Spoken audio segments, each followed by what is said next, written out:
Hello again and welcome to this final section in our course on PowerPoint 2013. I've just got a couple of final things that I'd like to cover before the course finishes, and one of them is to remind you that it's very important that you keep your installation of PowerPoint 2013 up to date, along with the rest of Office 2013 of course. This is normally done if you're using Windows 7 or Windows 8 using Microsoft Update, which you should run regularly to make sure whether there are any updates, fixes, service packs, etc. The second thing is to point out that on the info page in Backstage View we looked at the Protect Presentation button and some of the options there. One of the options on there is the Restrict Access option. Now when we looked at SkyDrive etc. at letting other people edit a presentation, but if you really want fine control over what people can do, you can use what's called Digital Rights Management. And this is a service that you can get through Microsoft.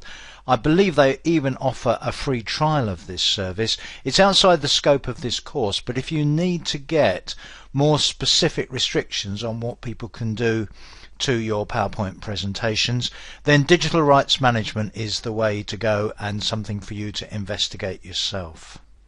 One aspect of security when you're using PowerPoint 2013 is the Trust Center, and effectively the Trust Center applies to all of Office.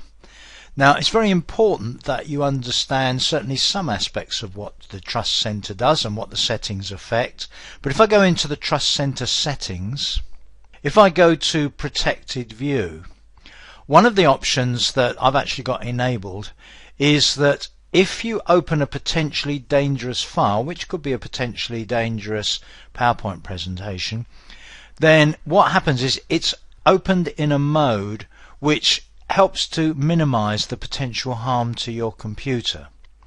Now some people find Protected View a little bit annoying and they switch it off, but there is quite a bit of risk associated with this.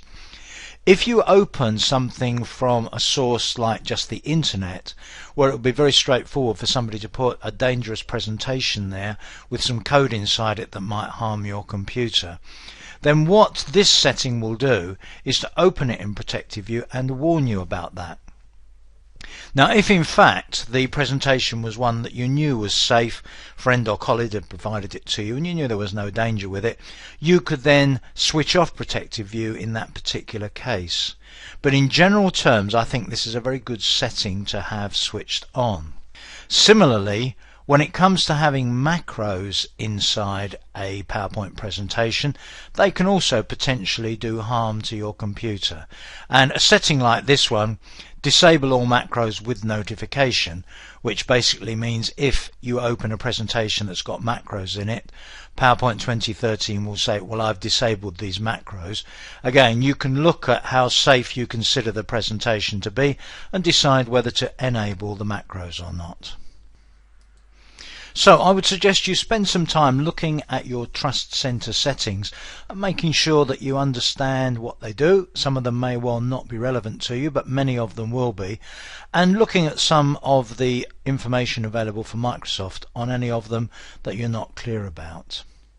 Well, that's it on our course on PowerPoint 2013. My name's Toby.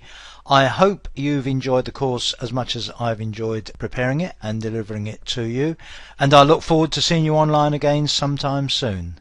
Goodbye for now.